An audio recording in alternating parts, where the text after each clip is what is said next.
Good evening, everybody. Welcome to the National Library of Australia and to this wonderful event. My name is Jo Ritali and I'm the Branch Manager of Collections here at the National Library. Before we begin, can I please ask that mobile phones are switched off or placed in silent mode? Thank you.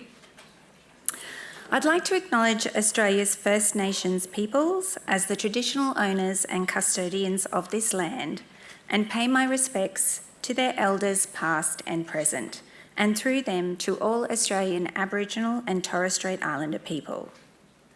The library sits on the beautiful lands of the Ngunnawal and Ngambri people. I thank them for their continued care of this place we call home, and recognise that they, along with all First Australians, are the original storytellers, performers, and keepers of culture and knowledge. It is a privilege to be here to celebrate the launch of Dr. Elisa DeCourcy's groundbreaking book, Early Photography in Colonial Australia. The National Library is the perfect venue for this occasion, as the home of collections that preserve the shared Australian story and the place where conversations about culture, memory and identity continue to evolve. Dr. DeCourcy's book offers this first substantial study of the arrival and early practice of photography in the Australian colonies. It invites us to look beyond the surface of these earliest photographs and to consider their aesthetic and historical value, their entangled relationships with visual culture, and the ongoing conversations about colonial reckoning and repair to which they belong. This work draws on archival research across more than 70 national and international collections, and importantly, it is grounded in consultation with First Nations communities and dialogue with First Nations artists, a book that bridges scholarship, creativity, and cultural responsibility. Today, we are honoured to hear from a distinguished panel who bring unique perspectives to these themes. Dr. Elisa DeCourcy, the author of Early Photography in Colonial Australia, whose research illuminates the origins and legacies of photography in this country. James Tyler, a contemporary multidisciplinary artist who uses photography, video, painting, drawing, sculpture, installation, sound, sense and food. James's practice focuses largely on the history of 19th century Australia and its continual effect on present-day issues surrounding cultural identity and the environment. And Professor Emerita Helen Ennis, a leading scholar in photographic history and visual culture. Helen is a good friend of the library as a renowned photography curator, an award-winning writer, a Fellow of the Australian Academy of Humanities, Emeritus Professor at the ANU Centre for Art History and Art Theory, and recipient of the J. Dudley Johnson Medal by the British Royal Photographic Society. Together, they will explore the multiple perspectives that propel this book, conversations about loss and recovery, about the power of images, and about the responsibilities we carry when engaging with colonial archives.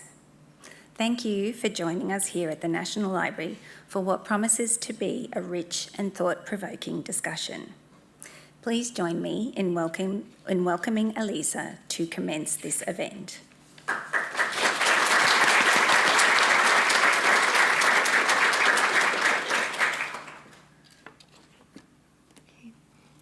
Perfect. Thank you so much, Jo. I acknowledge the Camaragal people on whose unceded country I was born, the Ngunnawal and Ngambri people on whose country I live and work and that we meet tonight, and the country of all First Nations people where this book was researched. Early photography in colonial Australia is one of the major outcomes of my Australian Research Council Early Career Fellowship, which I held at ANU. I found out that I received funding for this multi-year project in the summer of 2020 when fires, a direct result of climate change and land mismanagement, burnt over 90,000 hectares of bush in and around the ACT, resulting in an air quality far worse than Beijing on a high pollution day. My funding kicked in during the third week of April 2020 in incidental perfect synchronicity with the global infectious disease pandemic. And much of this book was researched through a yes referendum turned no and a gamut of other human-made catastrophes.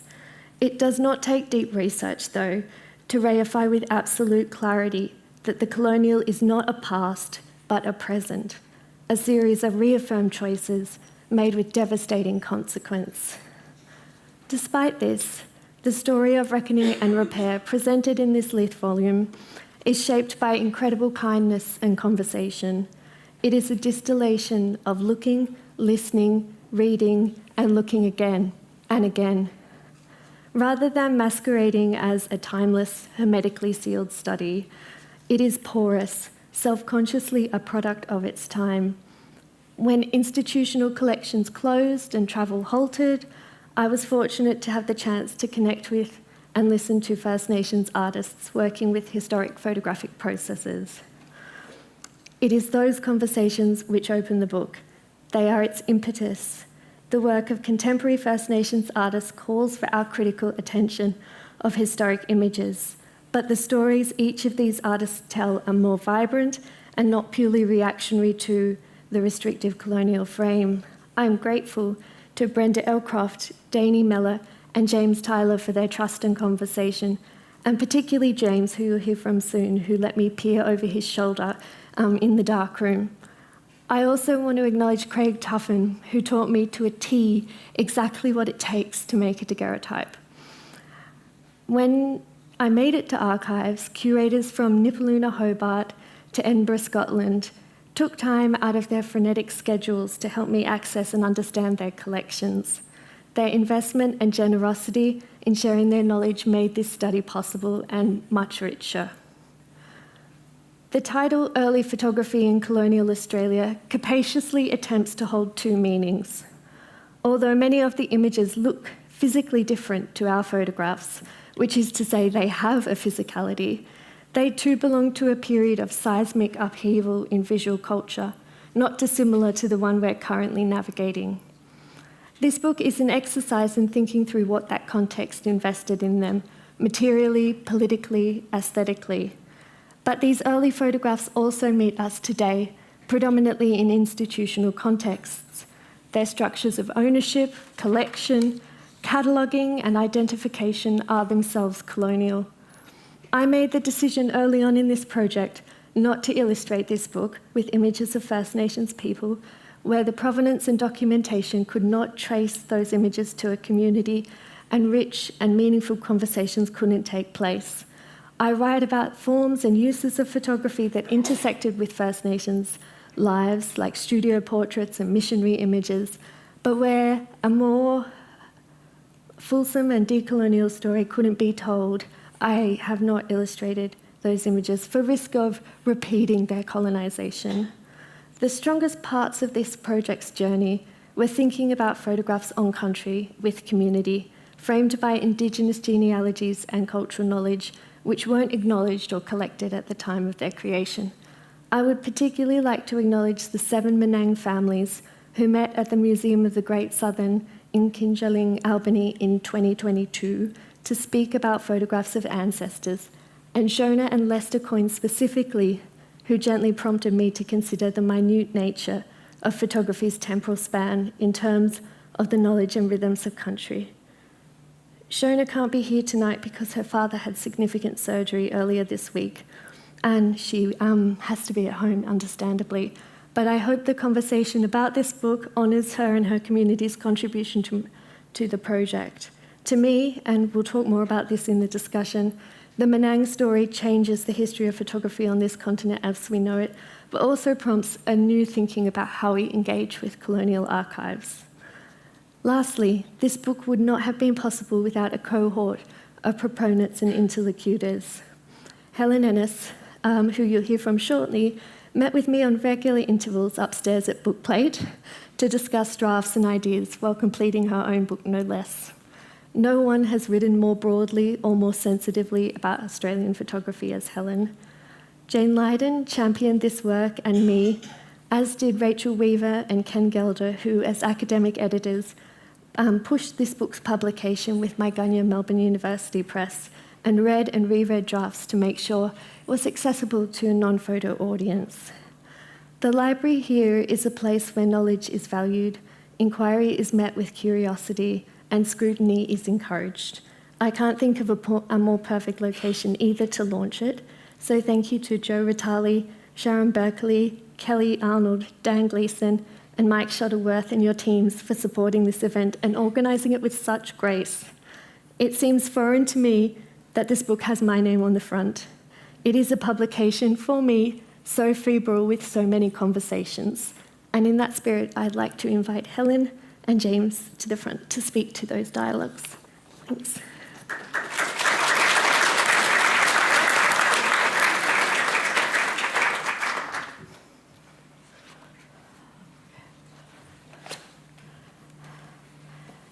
All right, so this is going to be a really casual conversation. I guess a way to open it would be to talk about how everyone engages with historic photography in their own practice. So starting with you, James, why do you evoke historic processes and what benefit do you find in your own practice in recreating them? Yeah, so I kind of went to art school to be a journalist, and I also had a keen interest in history, and the two kind of married at art school, and I sort of did this historical journalism. And so I did my study in Adelaide, and I had two really great opportunities. One, my grandmother lived there, and down my grandmother's line is my Ghana ancestry, and Adelaide is also on Ghana land. So I had opportunity to practice culture, and I also had the opportunity to study photography, but the art school there offered experimental and historical photographic processes, not the daguerreotype, which I do, but we were doing a lot of paper processes like cyanotype, Van Dyke, salt printing, and those kind of paper-based processes, but there was this emergence of tin-type photography that was coming up, and then there was a lot of, people really valued the daguerreotype, and no one really had done it, but I was really keen to try it because it sits at a very interesting time in Australian history, particularly in South Australia, where it's invented in 1839, and Adelaide was colonised in 1836. So this idea that, the frontier, the South Australian frontier, which is Ghana land, would be photographed using this process, which was kind of in place for about 20 years before the tintype came in. So I was interested to know what it could have captured. But the reality is not very much, because it was a very precious process and people were still being skilled up in Europe and then moving out to the colonies. So there are some portraits of Aboriginal people and other people from the South Australian colony, which Elisa can speak to more, but essentially what is missing is the landscape. And so a lot of my practice has been these daguerreotypes of the South Australian landscape, repositioning from a Ghana perspective and just kind of recontextualising the colonial frontier. And because the process is from that period, it sort of transcends you back to the 1830s, 1840s. And so, yeah, it's become like this, photographic medium that allows us a little porthole in that time, and I can kind of rework what the colonists couldn't capture. And so that gives me, as a Ghana person, agency over the telling of history. So. Perfect. And can you tell us a little bit about the series that of slides that are on the screen now? Yeah, so this is from Darkness of Enlightenment, and essentially they're places that around the Adelaide region, and a lot of it's also there's a juxtaposition with bronze objects, little objects of Ghana cultural material, and the two are having a conversation about like what wasn't documented by colonists. So for Ghana, we have about, I don't know, maybe about 10 to 15 books that have language recorded in it, and probably about maybe 30 to 40 colonial journals and books that sort of reflect on what Ghana people were going through at that time. And you've got to remember that there's thousands of colonists, so this is actually a very small amount of people who actually are interested in Aboriginal people in South Australia at the time. Like, it's really, really quite low. Not even 1% of the people are documenting Ghana culture. So there's actually a lot of gap. Like, we actually have quite a lot of cultural material. We have quite a lot of language because of the missionaries, but we probably have somewhere like 10% of that recorded in the colonial records. And so there's this gap of about 90% that I'm trying to sort of capture in these places, into these Ghana spaces, and bring these objects back into play. I don't have any images of the objects, so you just have to imagine what they might look like. But here's the photos of the landscapes where they would have been taken from and where culture would have been practiced. That's incredible. And I think that segs really nicely into Helen. I mean, your multi-decade career has been so engaged with critical archival studies. What do you see as changes in that space in the time you've been working, and how have they affected your approach? Well, that's been really great having the opportunity to come tonight and think about this very question, because there's a fundamental difference between the books and work that I've done, and then the books and work that Elisa has already done, because my research on the 19th century is totally embedded in a pre-digital era, and yours is totally embedded in the digital era, in the sense that when I began working in the 1980s and 1990s, you have to remember that Google wasn't even invented, it wasn't there with us until the late 90s. And then Trove didn't come along till 2009. And so I think what Elisa and I have in common is that the research is very much based on archives, our engagement with the physical objects, the material that's in archives. But the way that we accessed archives decades ago and the way we access them now is so different. And so for me, it was always a very driven physical process, very material process. We were very dependent on the existing cataloguing systems, but as you will know, they were often card catalogues, or there would be ledgers and even handwritten things that would be a way of accessing your material. Certainly things were registered by subjects and so on, but it meant we were very dependent on the physical, on the interactions with the objects themselves, but also with librarians, those very special people in the world, because the librarians here who have taken care of the extraordinary photography collection, just taking this as an example, they would know intimately where stuff was. And so all that information that wasn't recorded, we're already talking about, gaps and absences, often was held in the mind of a very astute and, really efficient librarian. So there could be connections that were made in ways that are so less likely now. And I think that is important to note. But there are other dimensions to that research with the historical archive that were less sensory, surprisingly, because as things have become digitised, I'm just going to use the voice as an example. I can go home, go online, and listen to a photographer speaking while I'm in my room upstairs looking out the window. So there are things that the digital era has brought us, other kinds of presences, physical presences, auditory experiences and that weren't available when I was doing my research. But yeah, that's what I would stress, the interactions with collections, the interactions with librarians, and then the building of knowledge that came so much more from what had been published. Because someone like me was really dependent on the primary and secondary resources that were already in the public domain. And so it was just a slow process of accretion. And look, we have to remember, in Australia, our first so-called history of photography didn't come out until the 1950s.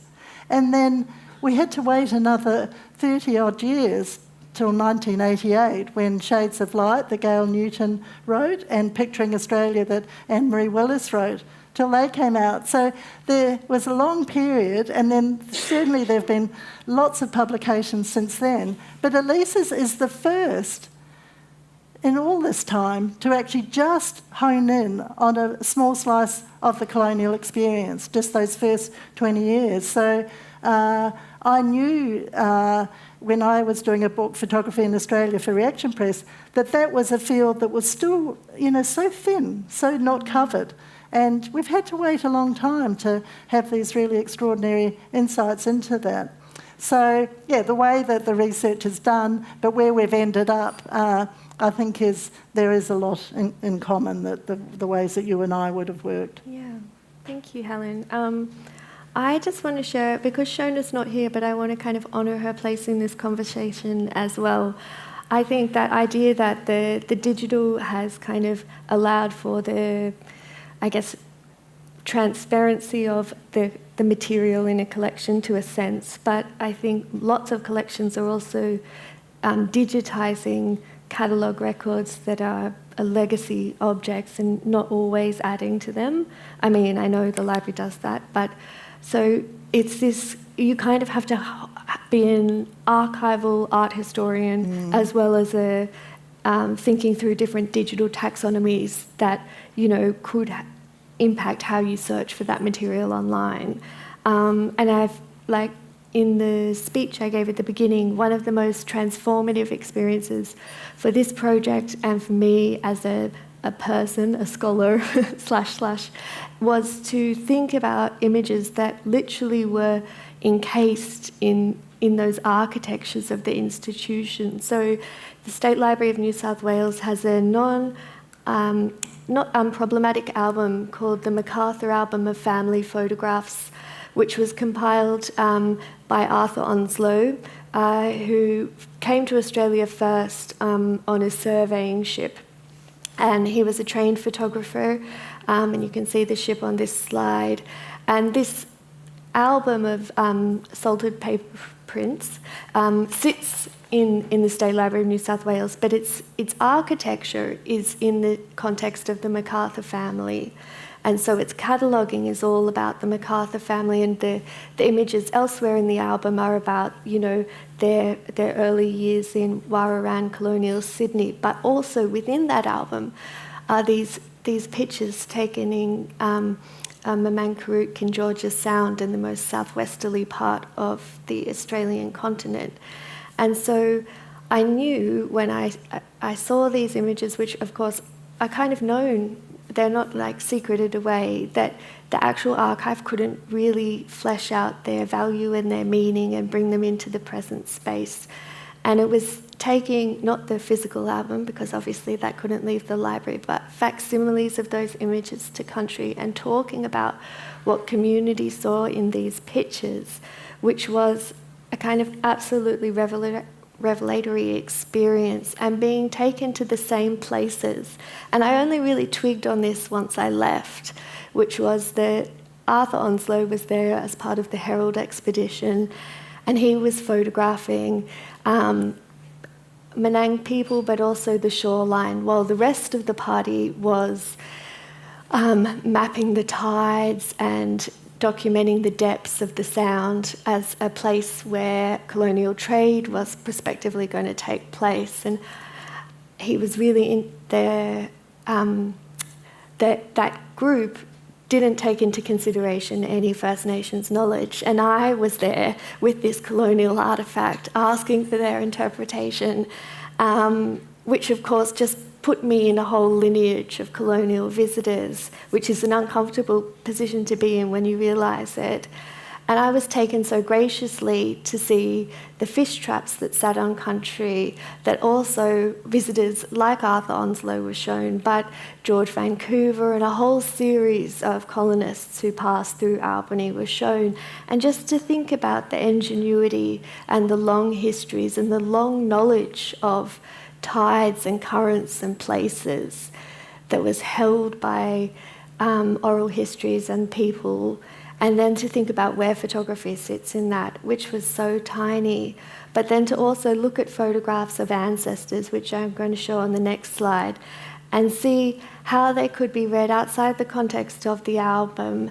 And community talked to me, and Shona and Lester talked to me about the bukas, the cloaks, and the practice in Menang culture of stretching them in the high summer so that the residue flesh on the underside was eaten away by ants in the warm summer sun. And we can see this in the pictures in the of ancestors in the MacArthur album. So they have this whole legibility that is absolutely undocumented by Arthur Onslow and the colonists who took them. But they are this document of culture that survives, and oral history that recognises that culture now.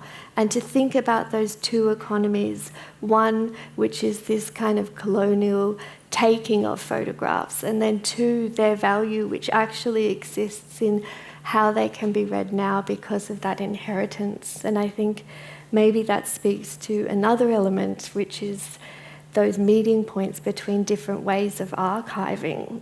We think of archiving as physical or digital, but actually they're also verbal as well. And we need to kind of think about those different kind of modalities and how they come together in the colonial space. Yeah. Maybe moving along. So James and I worked on a project for the National Portrait Gallery in London where we made a daguerreotype. James, do you want to talk about that and why you think it's important that this is a self-portrait and what self-portraiture lets you express? Yeah, well, so this work specifically is like, it's also in context to your project that you did with Craig Tuffin, who did the Mercury version of the daguerreotype process, which is the common practice that was done in the 19th century.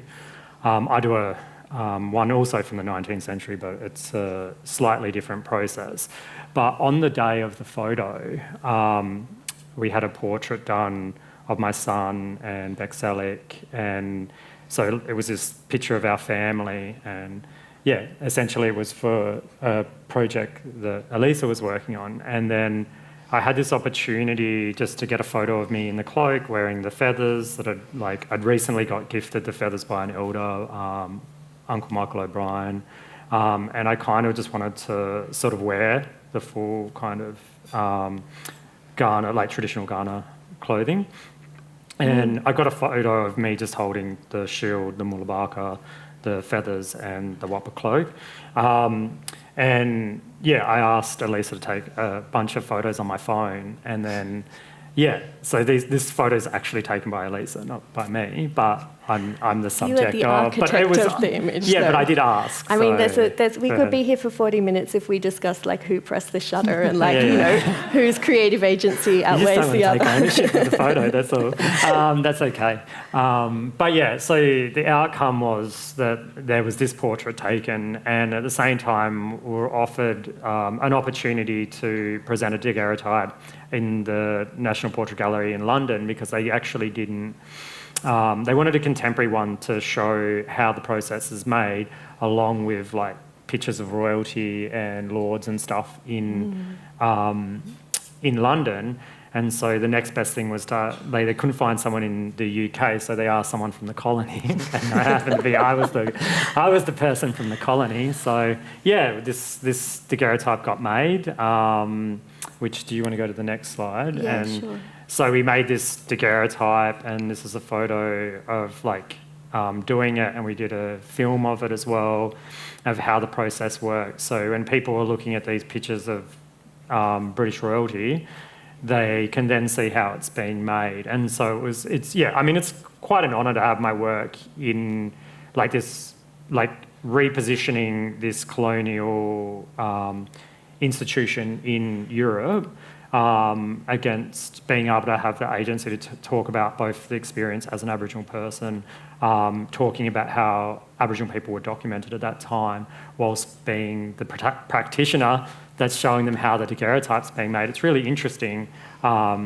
But yeah, it was a really good opportunity for us to work a bit more closer together and go through the process. So just so you know what a daguerreotype is, normally I tell it at the start so people kind of know, but here's a picture of the process being made so you can kind of see it a bit better. But essentially a daguerreotype is this process where a piece of copper is polished to a mirror and then it's coated in silver and then it's polished again until it's like highly reflective. And then in the Becquerel method, you take that and you put it into a box with iodine gas, and that makes the plate light sensitive. If you're doing the mercury process, you then can also add bromide in gas onto the plate, making it relatively faster and easier to use, but a lot more dangerous.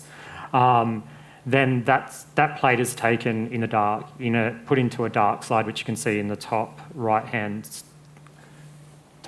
side of up there, and then shoot it in the camera, as you can see below it. And then the image is then put in behind some ruby lift glass and exposed to the sun, which brings the image out. And this is where the two processes, Becquerel and mercury, differ. The mercury process used mercury gas, which is really dangerous, which killed a lot of photographers in that period or made them quite unwell. So I don't use that. I use this other method. It's a bit slower, but with digital technology, like the fact that I could take the image off the phone and print it, essentially means I can make the process a bit safer, but still giving you the same image experience, or almost the same image experience. And then the image is then fixed with sodium thiosulfate, then it's put into a gold chloride solution, heated up to a certain temperature, and the gold bonds with the silver and makes it quite stable, because gold being one of the more stable elements, with one of the most reactive metals being silver. The two, essentially stabilise it. You put it behind glass and you keep it sealed up. And they rushed them a lot in the old days, so they deteriorate over time a lot, depending on how well the photographer were doing the processes back then. And how well they're sealed as well. So there's all these other things, like a lot of them are not like fully trained properly, so they're making mistakes, not fully understanding the chemistry. And so, these days we know a lot more about them. They're a lot more stable. But essentially, this was a good opportunity to sort of reposition the colonial process of the daguerreotype against images in Europe. Do you just want to talk briefly about like the physicality of this image and your choice in the lining and how that... No, I will. No, so... For people who might not have seen historic images. So they come in these like beautiful cases historically. I don't normally display them this way. This is kind of more in the legacy of the process and the tradition of the process. Are these like beautiful little leather cases? They're made out of wood, then they're lined with like really thin leather, and then normally inside they have red velvet. And then essentially that, so this case was made by Craig Tuffin, the photographer I mentioned earlier, and we decided to put some grey kangaroo skin and fur on the inside, which is the same thing as the cloak that I'm wearing. So I kind of wanted to have the physicality of the cloak present, so my body present. It was the idea of it. Perfect, thanks.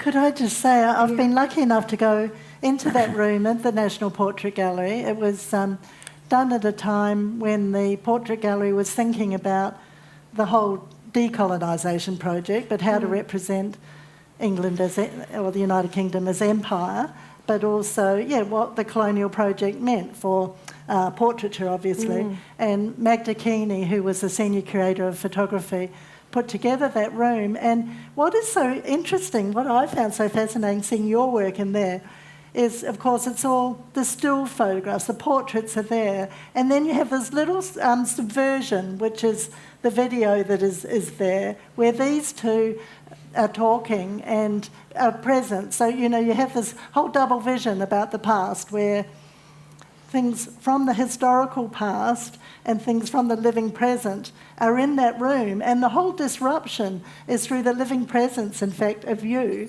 with your work. So it functions incredibly well, I thought, in its subversion because of this whole temporal mixing up that happens, because your work itself is dealing with the past and the present, you know, the kind of legacies, but you physically, you two are there in the process video. And That's so nice to hear, really because well. neither James or I actually saw the exhibition. I've never seen it, but yeah. No, well, it worked so well. Yeah. But I think like a lot of Aboriginal Aboriginal artists will use these kind of processes, colonial processes, and because history and culture is so important to us, that unlike the colonial project that moves in this linear thing and drops technologies as it goes along, as it picks new ones up, and then you get some people who are interested in these old processes.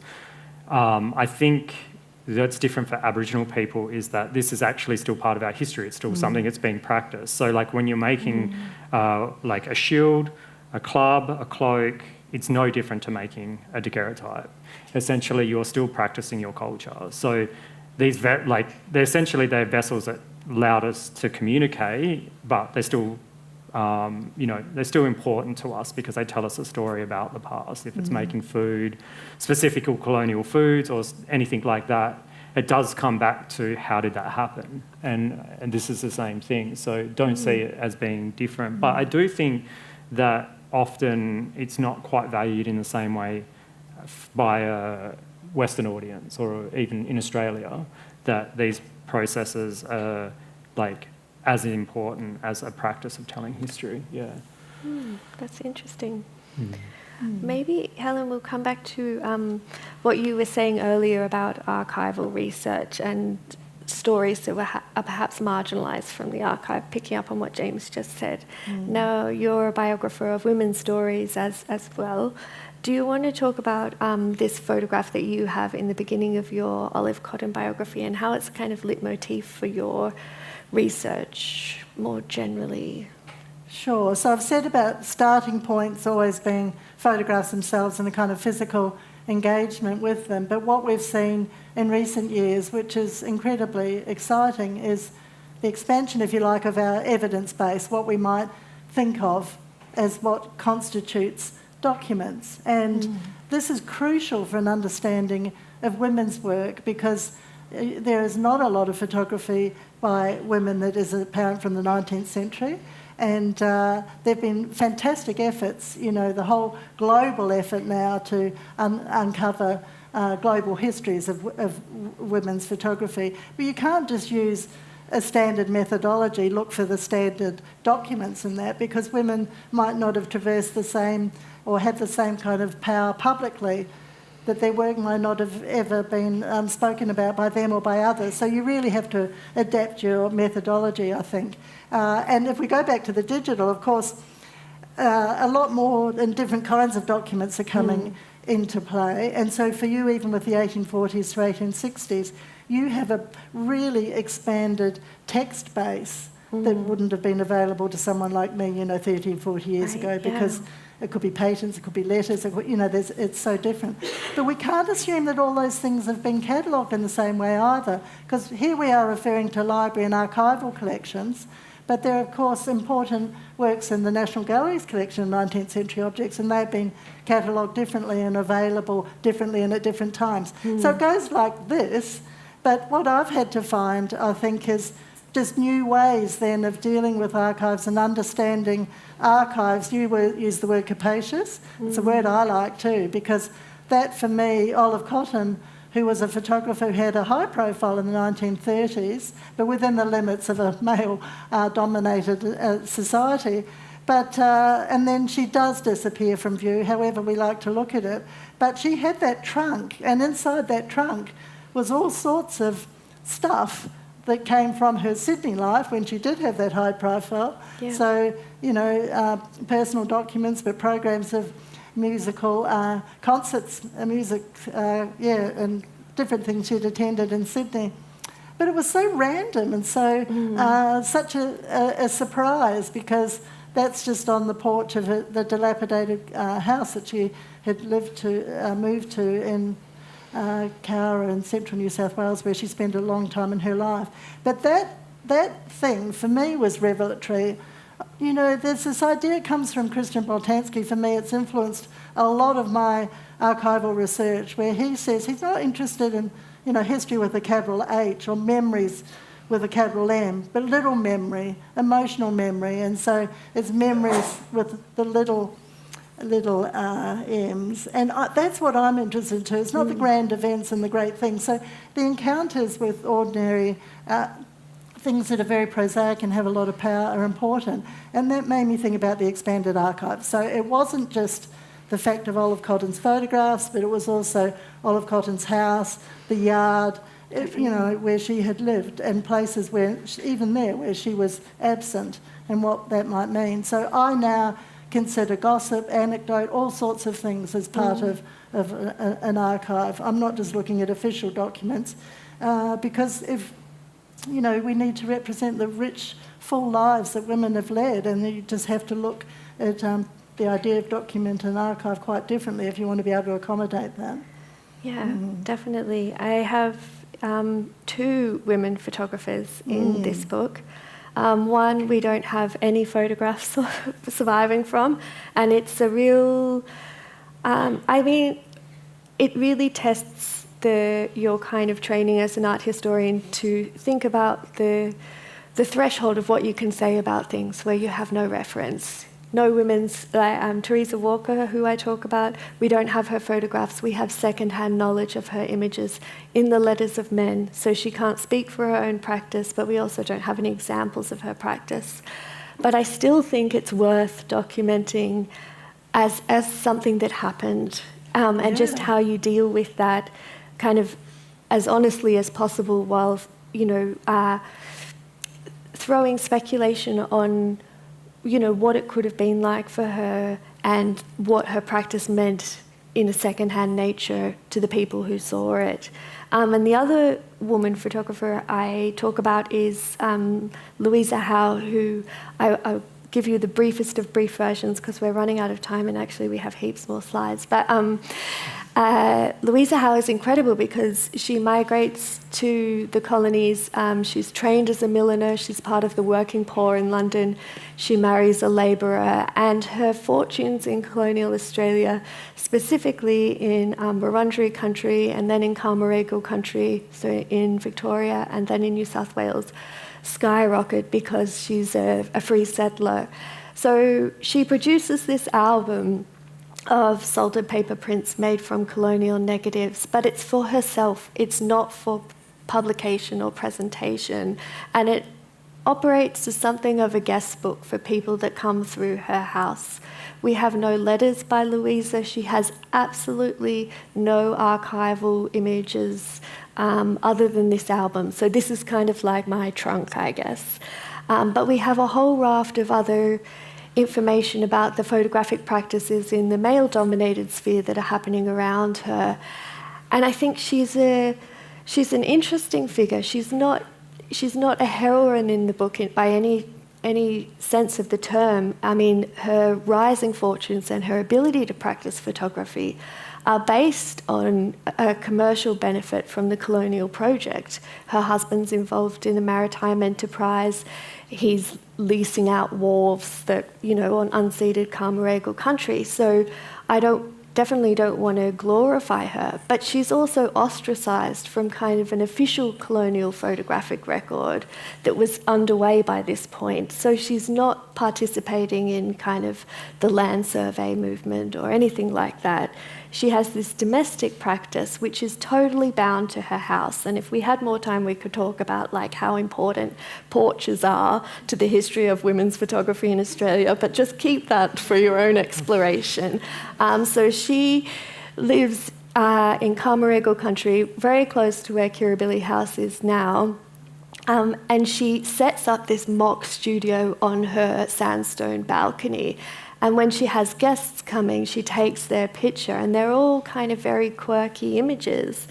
And she's obviously looking and listening to the photography that's happening in colonial Sydney around her, but she's not part of those fraternities where the official discussions are taking place. And just to think about how we consider her pictures, they're not made for an audience outside her family, but I think they're still really significant because they tell us so much about a conversation that she's kind of hosting about photography. And that's really exciting to me, to think about trying to recover her practice and her voice where we have, at least in this case, her images, but definitely not her voice, what she was thinking, how many attempts she was making, and how she trained herself or who trained her in this process. We might keep on moving along. So narratives of place and country are obviously really key to the colonial period. Helen, you've written a lot about this in terms of a photographer called Charles Bayliss, where you make a really evocative argument about how photography is part of, I guess, how the colonial psyche imagines land and how it imagines land as available. Do you want to talk a little bit more about that?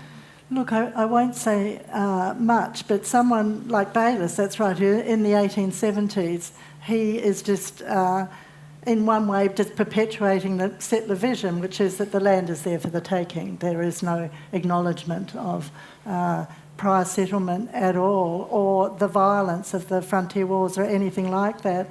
But he is somebody who comes to us as a small boy. He grew up in Australia, so from 4 or 5-year-old, at a time when most of the photographers who came were itinerant, when they came and then they went, they made their money. So he's one of those really important ones who stays here.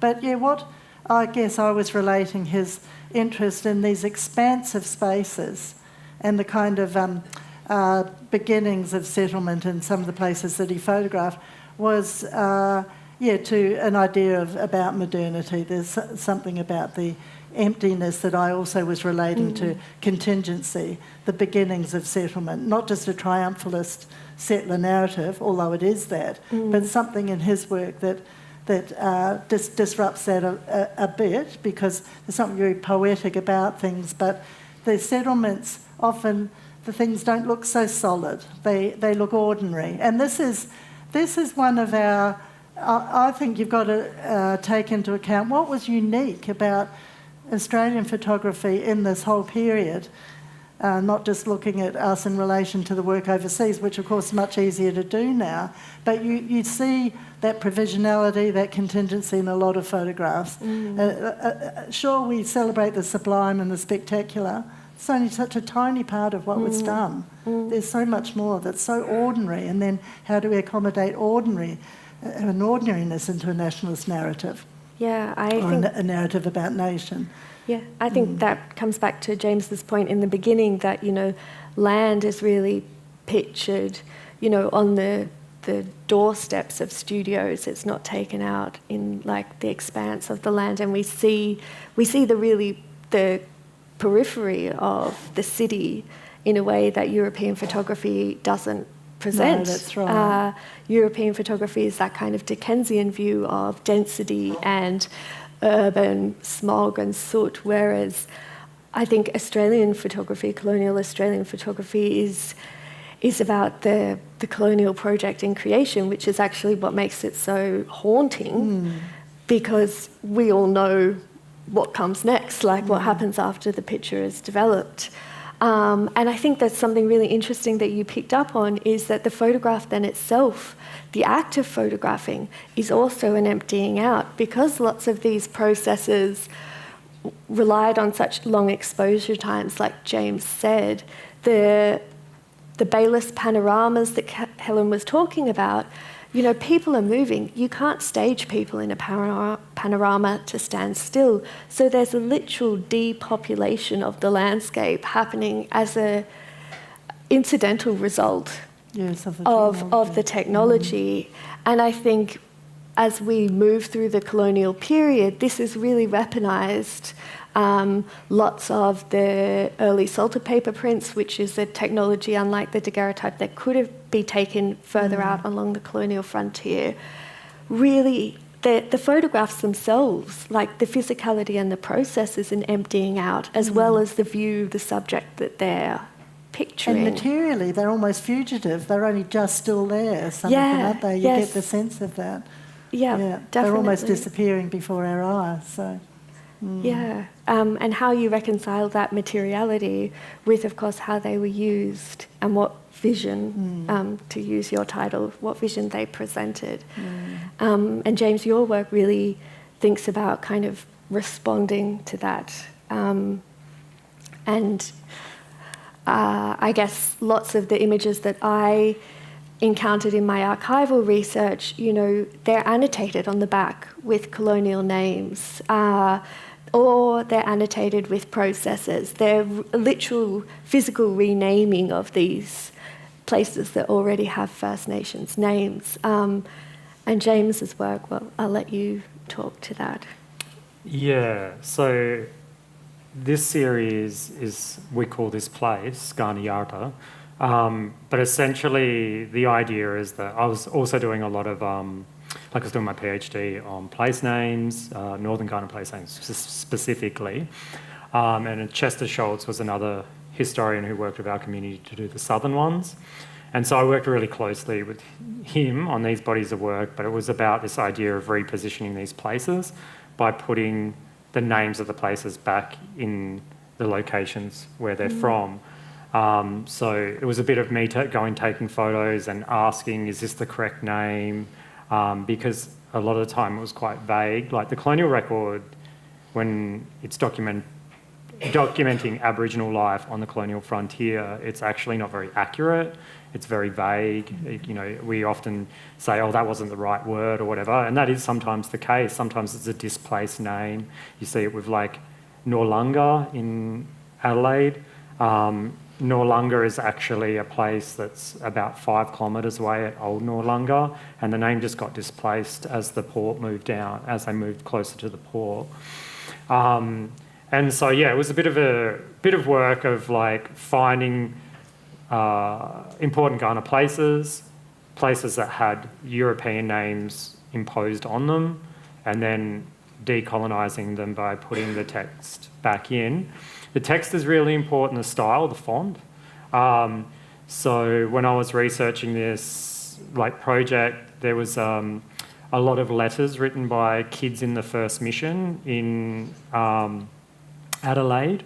So with the story of missions, you get Waibalina happening first, and then this idea that this could be replicated on the mainland, and then the first place they replicated it was in the Adelaide Parklands at a place called Piltuwaterley. It means possum house, but it was where everyone from the Adelaide region was pushed onto so that the land could be sold, and then sold and renamed. And so this idea of taking the same the same font style as the kids were writing and recording Ghana language for the first time in written script, I then impose that onto these images. So in a way, it's like the children writing then, or at least Ghana people from that period writing the names back into the daguerreotypes. Just one other interesting fact, it's actually not a 19th century script, it's an 18th century script because the missionaries were German, and then they were learning a script that was 100 years older because they were learning English in Germany and then coming out to the colonies. So because everything moves slower, 100 years slower, they learned this 18th century script. And so, yeah, and Ghana was first, recorded in the missionaries' writing in this 18th century script, but then so did Ghana. People were writing letters to, I think, to the governor. There might have been one to the royal family, I can't remember. But there was essentially a lot of letters written to very specific people in colonial administration of Britain. But yeah, I just kind of wanted to put these names back where they belong. And they are. The most important thing is Adelaide's really a fortunate place in many ways that the Ghana community had started this project independently back in the 90s, and then for whatever reason, as the social politics changed, the Adelaide council wanted to start doing dual place names like they were doing in New Zealand, and when they approached the Kaurna community, we were like, we're ready for this, because the Kaurna community tried originally and they knocked it back, but then once they wanted it, just were like, we've done all the research, here you go. And then there's been this methodical renaming of or naming back the Kaurna places, which has been a really amazing project, which has brought Kaurna language back, makes it easier for someone like me who's learning Kaurna language to practice it. So yeah, and these names are really important, you know, like Tunkalilla means stinky place. They say it's a contemporary colonial name because the offal coming off the whaling station at Ramu, which is on Ngarrindjeri country, but it's also on Rumanjeri country. They had a whaling station there before the Adelaide colony, and the offal would come around and then land on that bay, Tunkalilla. It's actually the same current that brought the algae from the Darling and the Murray into the St Vincent's Gulf that's killed all the fish. So that's that current flow. It's the same one that was getting the offal coming up onto the beach and stinking, calling it Tunkalilla. And then Pindi, so Padinga, Pindi means like dead people, grave, or white people. And so actually so Kangaroo Island's called Padinga, but so is Europe because it's the dead place, or the place where these people came from. So it has the same name. But for us, it's really important because Kaurna people buried in the south always face towards the island because that's the way that your ancestors leave before going up into the sky, then becoming stars, and then becoming important figures in, you know, basically this like celestial landscape of stories.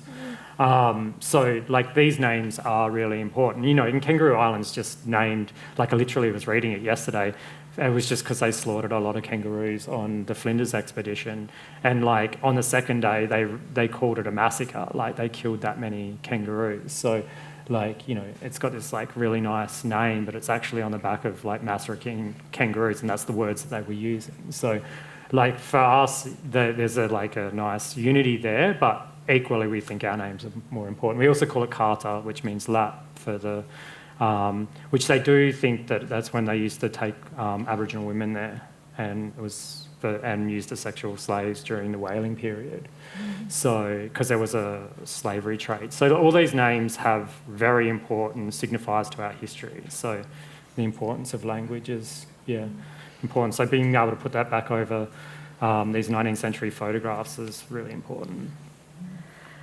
I think we could keep on talking for many hours, but I think it's probably about time to throw to questions in the few minutes that we have left. So if anyone has any questions. Yep.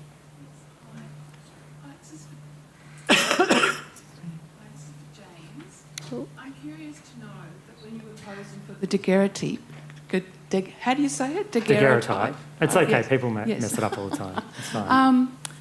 Did you have to be... I know that people in the past had to have a stand, or they were wrapped around to keep them still because the process takes minutes.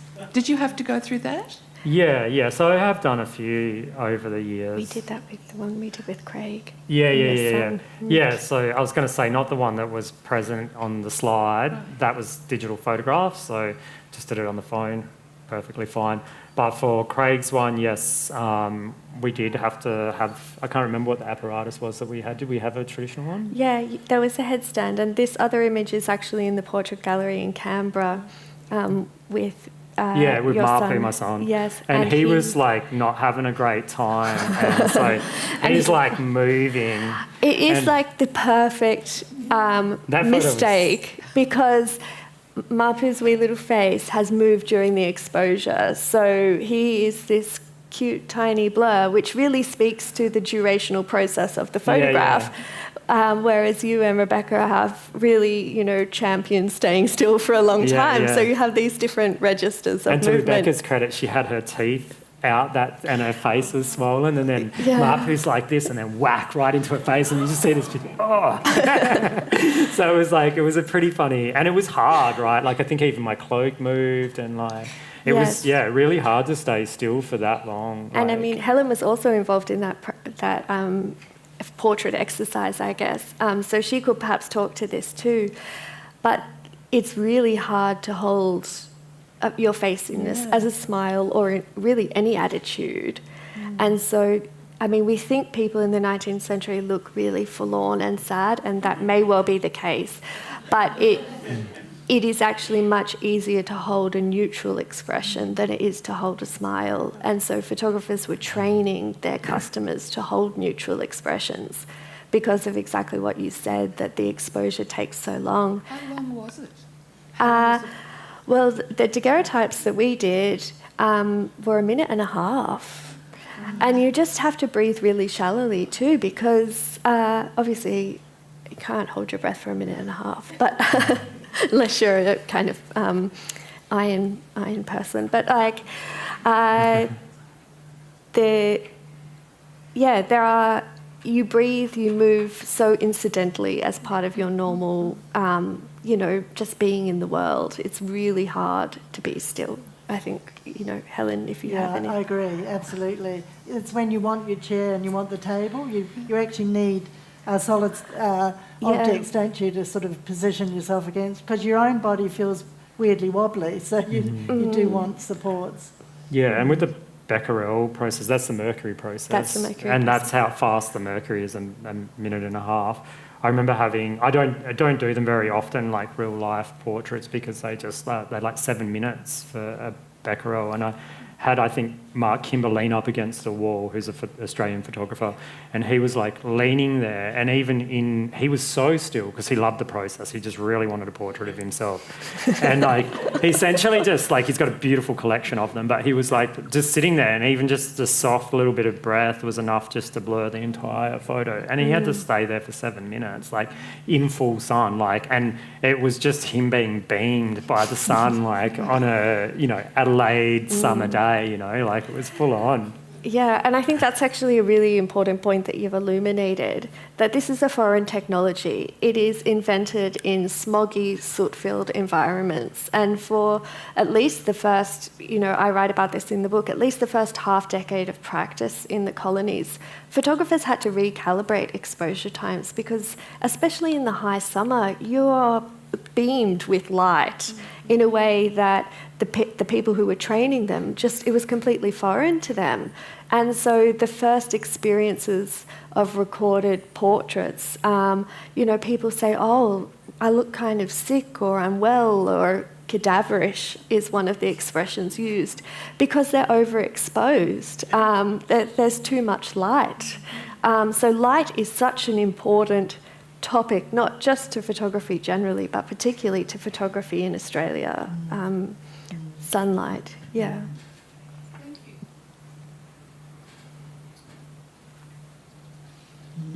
you. I can't quite see. I have a question if there are no other questions. Is that allowed, Dan? You all kind of spoke about how the technology of photography takes things. It takes people out of long exposure landscapes. It takes the photographs get taken out of the leather enclosures. What kind of considerations are taken by the fact that photography is inherently an extractive process in that the silver gets removed from the ground and transformed into silver nitrate?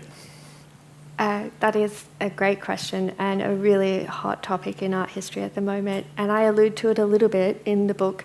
I mean, copper, the daguerreotype substrate, South Australia is the third largest copper mining location in the world, and copper from Nurrunjeri land is mined and taken back, made into photographic plates in London in the Cornwall smelters, and then sent back here to use in those processes. So there's a whole lot of material economies.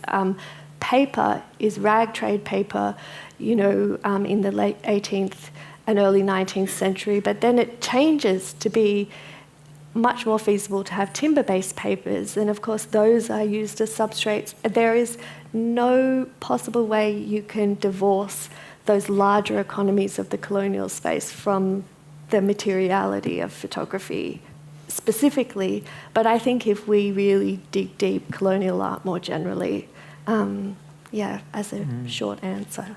I made a body of work last year or the year before based on mining and the mine sites in Adelaide, which could have made the daguerreotype. It was based on curator Lee Robb, who has a history in mining with her dad, but was looking at the idea that these precious metals make these photographs, but they're actually documenting the colonial frontier, and she called it like where the sun meets the earth, being that, these come from, big bangs and stuff like that, and so they're like quite precious resources.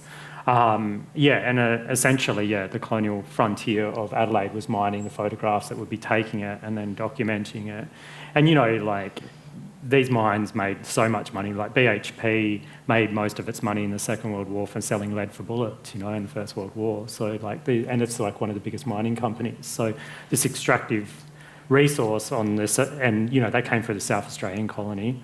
So essentially, they're just reaping the benefits of it. And I mean, for photography, it's something very different. But for BHP, they've made a lot through that industry. But these smaller mines, like the ones in Kadina, Moonta and Wallaroo in the Copper Triangle and Narungga country, we'd use some of those photos as well. But they essentially end up making these, which is super interesting. And I mean, there is so many synergies. If you think about nuggets and the gold rush being the subjects of the photographs, but also, materially embroiled in the materiality of the process, like James was saying.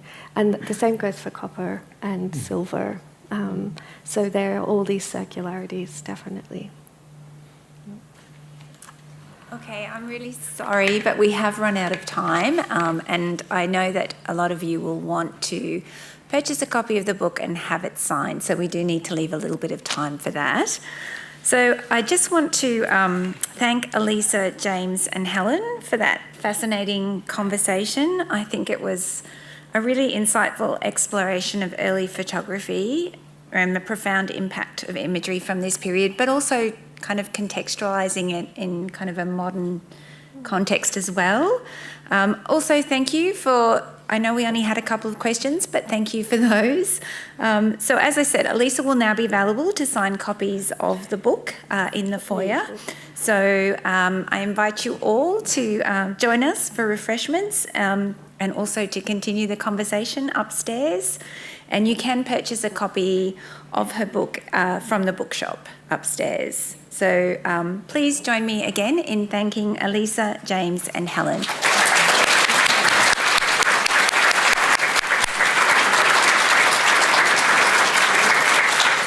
This is the best view of